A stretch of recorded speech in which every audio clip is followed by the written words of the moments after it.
کھڑے نہیں ہو جاتے، اپنی غذا، خوراک، رہائش کا خود انتظام کرنے کے لائق نہیں ہوتے، اپنے آپ کو سنبھالنے کے لائق نہیں ہوتے، اس وقت تک وہ اکٹھے ہی رہتے ہیں، مل کر اپنی ذمہ داریاں نبھاتے ہیں.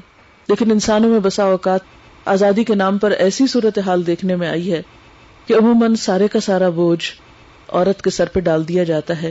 وہی بچے کو پیدا کرے، وہی جنم دے، وہی اس کی جدائی پھر برداشت کرے کہ اسے کہیں کسی جھولے میں چھوڑ آئے یا اپنے پاؤں پہ جس طرح چاہے کلہاڑی مارے.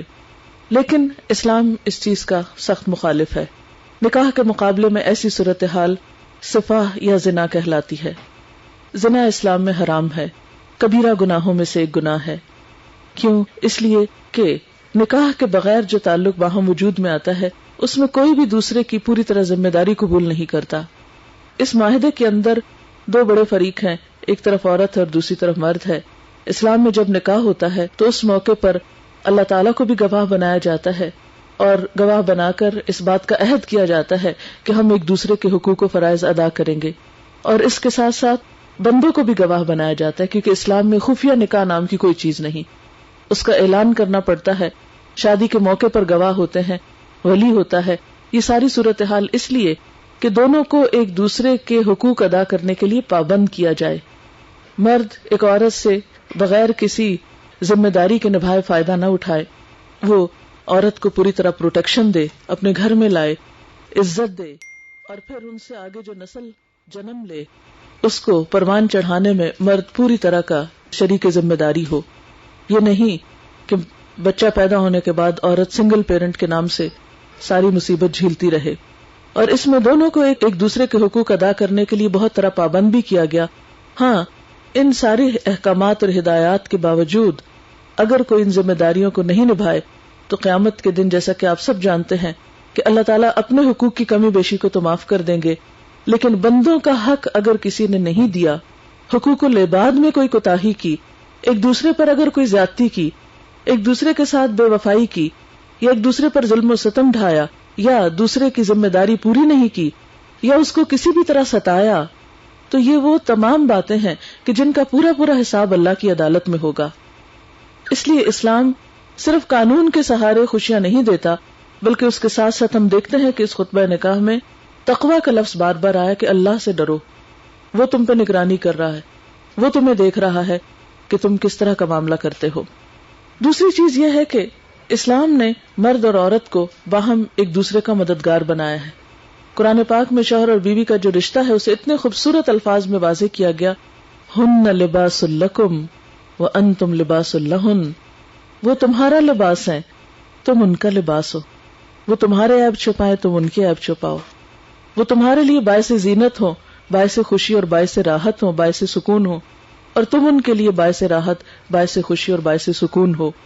کیونکہ لباس انسان کے لیے زینت کا کام بھی دیتا ہے، لباس انسان کے لیے خوشی کا سامان بھی ہوتا ہے، انسان کی عزت اور اس کے وقار کو بھی ظاہر کرتا ہے، انسان کو گرمی سردی کی شدت سے بھی بچاتا ہے.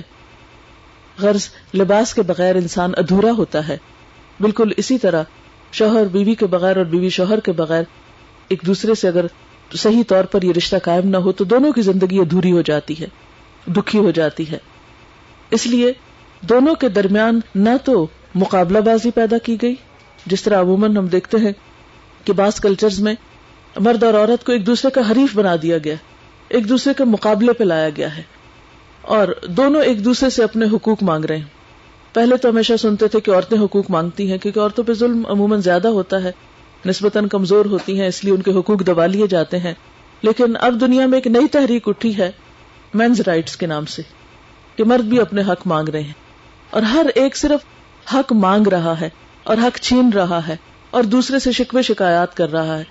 لیکن ایسی کوئی تحریک نہیں چلتی جس میں کسی کو اپنا فرض ادا کرنے کے بارے میں بھی بتایا جائے یا اپنی ذمہ داریاں نبھانے کے لیے بھی کہا جائے. تو اسلام میں ہم دیکھتے ہیں کہ حق کا مطالبہ ضرور ہے، یہ نہیں کہا گیا کہ اپنے حق کو چھوڑ ہی دو یا حق کی بات ہی نہ کرو.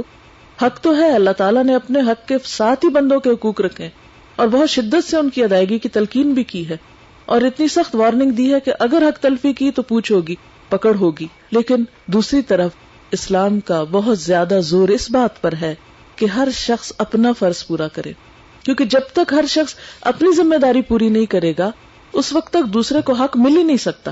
اور یہ صرف عورتوں کے لیے نہیں ہے، یہ مردوں کے لیے بھی اتنا ہی ہے. مرد اپنی ذمہ داری پوری کریں گے تو عورت کو حق ملے گا، عورت اپنی ذمہ داری نبھائے گی تو مرد کو حق ملے گا. اس لیے ہم دیکھتے ہیں کہ شادی کے موقع پر اس خطبے کے ذریعے ایک بہترین تعلیم دی گئی ہے جو آئندہ زندگی میں بہت مفید ہو سکتی ہے، نئے جوڑے کے لیے بھی.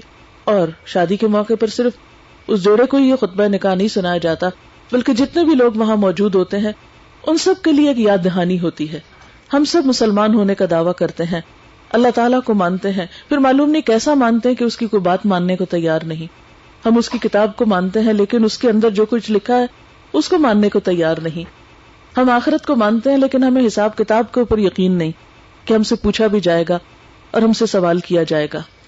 لیکن یہ سب کچھ دنیا کی حد تک تو ہمیں اختیار دیا گیا نا کہ ہم جو چاہیں مانیں، جو نہیں چاہتے نہیں مانیں.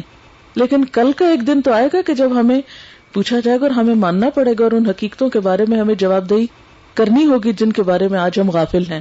اس لیے آئیے اس موقع پر اس خطبہ نکاح کو دیکھتے ہیں کہ اس میں ہمیں کیا تعلیم دی گئی ہے، اور اس کے بعد مرد اور عورت